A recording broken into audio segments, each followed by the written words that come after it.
Panginoon. Bakit niyo naman nung pinabayaan mawala sa akin si Carlos Miguel? Alam niyo naman po kung gaano siya ka-importante sa akin.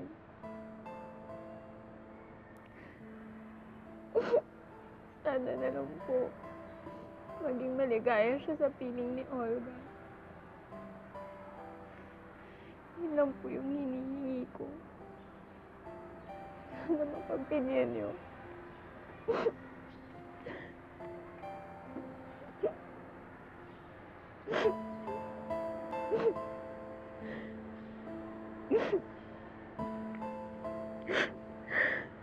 Paano ako magiging maligaya sa piling niya?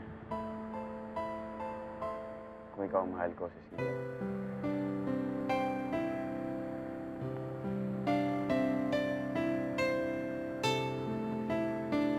Carlos Miguel?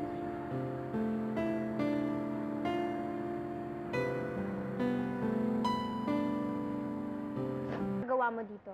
Di ba dapat na kay Olga ka? Cecilia, hindi buntis si Olga. Niloko lang niya pala ako.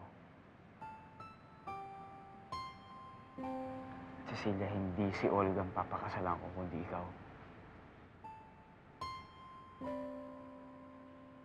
Pagkatapos ano? Paaasahin mo ako ulit? Carlos Miguel, ayoko na. Sawang-sawa na ako.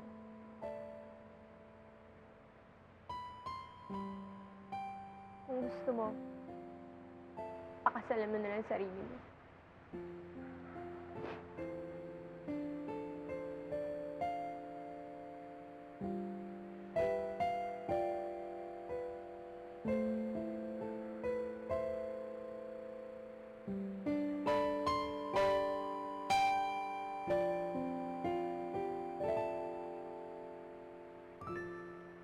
Eh, gaga ka talaga eh. Hinahango ka na ni Carlos Miguel. Nagpapakipot ka pa. Tama na nga, Waljo. Hayaan mo ng anak mo. Oh, yan. Isa ka pa. Bagay talaga kayo niyang anak mo eh. Dalawa kayong tanga. Kasalanan mo kasi to, ate. Dapat tinanggap mo na si Carlos Miguel. Maghirap muna siya para malaman niya kung gaano kabigat ang nararamdaman